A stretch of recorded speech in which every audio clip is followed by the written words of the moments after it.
देखिए फ्रेंड्स, पिछले वीडियो में हमने बताया था सर्किल के बारे में और उसमें भी टचिंग कंडीशन और कंडीशन ऑफ ऑर्थोगोनैलिटी डिस्कस की थी। आज हम बताएंगे उन पे क्वेश्चंस को सॉल्व करेंगे। क्वेश्चंस किस तरह से सॉल्व किए जाते हैं। जैसे देखिए पहला क्वेश्चन क्या है, the circles this and this, दो जनरल इक्वेशन दे रखी है सर्किल की, टचेज इंटरनली और एक्सटर्नली। तो ये इंटरनली टच कर रहे हैं या एक्सटर्नली टच कर रहे हैं। जैसा कि आप जानते हैं जनरल इक्वेशन सर्किल की क्या होती है, जनरल इक्वेशन होती है x square plus y square plus 2gx plus 2fy plus c equal to 0। ठीक है। अब देखिए सर्किल फर्स्ट ये वाला गिवन है, अगर मैं इसकी कंपेयर कराता हूं इससे, तो x तो इसमें आ नहीं रहा, एक्स स्क्वायर वाई स्क्वायर है, x नहीं आ रहा, तो 2g इक्वल टू कितना हो गया 0, 2f इक्वल टू कितना हो गया -8 और c इक्वल टू कितना हो गया -4। तो g equal to 0, f equal to -4 और c इक्वल टू -4। सेंटर यानी पहले के सेंटर, सेंटर क्या होते हैं -g -f, centre -g -f circle के, तो ये कितना हो गया 0 ही रहेगा, ये तो ये प्लस का 4 हो गया। और रेडियस कैसे निकालते हैं, रेडियस का फॉर्मूला होता है g square plus f square minus c, ये फॉर्मूला यूज करके रेडियस निकालेंगे। तो g की वैल्यू 0, ये 16 और ये प्लस हो जाएगा क्योंकि यहां माइनस है ऑलरेडी और ये माइनस में है तो +4, तो कितना आ गया √20। √20 को हम लिख सकते हैं 2√5। तो ये सेंटर मिल गए पहले के और ये क्या मिल गई, रेडियस मिल गई। अब दूसरे वाले की कंपेयर कराओ इस जनरल इक्वेशन से, दूसरे वाले की कंपेयर कराएंगे तो यानी दूसरे का सेंटर मैं ले रहा हूं C2 और रेडियस R2, तो C2 निकालना है हमें, तो वही करें पहले। 2g इक्वल टू किसके बराबर हुआ -2 और 2f इक्वल टू -4। c इसमें गिवन नहीं है तो c इक्वल टू हो गया 0। तो g equal to -1, f equal to -2, c equal to 0। तो इसके सेंटर यानी -g -f कितने होंगे 1, 2। तो रेडियस कितनी हो जाएगी 1, 2 का स्क्वायर 4 और वो है ही नहीं, तो 0 -0 यानी √5, ये रेडियस आ गई। ठीक है। अब हमने बताया था कि C1 C2 यानी दोनों सेंटर के बीच की डिस्टेंस निकाल लेंगे। C1 C2 डिस्टेंस फॉर्मूला वही x2 -x1 y2 -y1, तो C2 ये है और C1 कौन सा है ये, तो 1 -0 का होल स्क्वायर प्लस 2 -4 का होल स्क्वायर यानी 2 और ये 4। तो ये कितना आ जाएगा,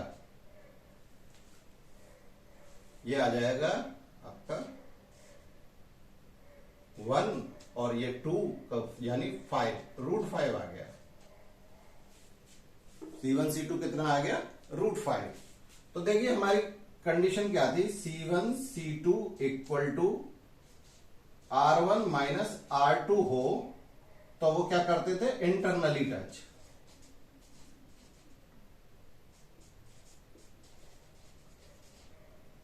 तो C1 C2 √5, R1 कितना है 2√5 और R2 कितना आया था,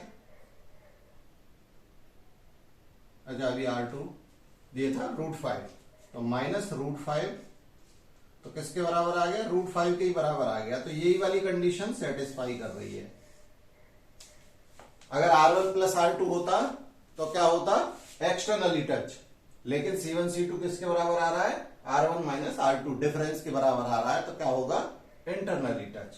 तो ये सर्किल्स जो है इंटरनली टच कर रहे होंगे, यानी इस तरह से ये इसके अंदर ये, तो ये था C1 ये R1, दूसरे का सेंटर C2 और ये रेडियस R2। तो इंटरनली टच की कंडीशन क्या होती है, C1 C2 equal to R1 minus R2, और एक्सटर्नली टच ये होता है इस तरह से C1 C2 ये R2 R1। तो इसमें क्या होती है C1 C2 equal to R1 plus R2। तो ये वाली कंडीशन हमारी सेटिस्फाई हो रही है। तो जो गिवन सर्किल थे वो क्या कर रहे हैं, इंटरनली टच कर रहे हैं। अब देखिए एक और क्वेश्चन देखते हैं। ये दो सर्किल गिवन है और पूछ रहा है कि अगर ये ऑर्थोगोनली कट कर रहे हैं तो P की वैल्यू क्या होगी। ठीक है, तो सबसे पहले तो ये ध्यान रखेंगे कि जो जनरल इक्वेशन होती है सर्किल की, उसमें x स्क्वायर और y स्क्वायर का कोफिशिएंट 1 होना चाहिए। तो यहां से पहले 2 कॉमन ले लें पहले वाले से, तो क्या आएगा x square plus y square plus p/2 plus 3y minus 5 equal to 0। और दूसरे वाले से 3 कॉमन लेंगे तो, क्योंकि जो कॉमन आएगा वो तो 0 हो जाएगा उधर जाके, x square plus y square plus 5x plus p/3y plus 7 equal to 0। ठीक है, अब पहले वाले की कंपेयर करा के ये p/2 x था जनरल इक्वेशन। तो देखिए जनरल इक्वेशन क्या थी, 2gx प्लस 2 ये x square plus y square plus 2gx plus 2fy plus c equal to 0। अब इससे कंपेयर कराएंगे इनकी, पहले वाले की करा रहे हैं तो 2g equal to p/2, 2f equal to 3 और c इक्वल टू -5। तो यहां से g की वैल्यू p/4, f की वैल्यू 3/2 और c की वैल्यू -5। अब दूसरे वाले की कंपेयर कराएं, उसके लिए मैं g डैश ले लेता हूं, 2g dash equal to 5, 2f dash equal to p/3 और c डैश इक्वल टू 7। तो g dash equal to 5/2, f dash equal to p/6 और c dash equal to 7। Orthogonally cut की कंडीशन क्या होती है, 2g dash plus 2f dash equal to c plus c dash. तो ये रख दें इसमें p/4 into 5/2, 2 into p/4 into 5/2 plus 2 into 3/2 into p/6 equal to minus का 5 प्लस का 7। ये तो ये कितना हो जाएगा, 2 से 2 कैंसिल हो गया, 5p/4 प्लस 2 से 2 कैंसिल और इससे ये 2 टाइम कैंसिल, तो p/2 इक्वल टू प्लस का 2। इसे सॉल्व करेंगे तो ये कितना आ जाएगा,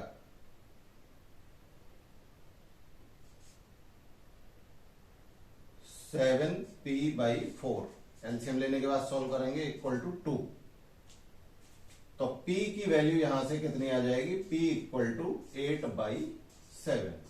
तो ये आंसर आएगा p की वैल्यू। तो इस तरह से ऑर्थोगोनली कट के लिए करेंगे और इस तरह से ये करेंगे हम टचिंग कंडीशन निकालने, इंटरनली टच या एक्सटर्नली टच। ठीक है, तो नोट करिए इसे।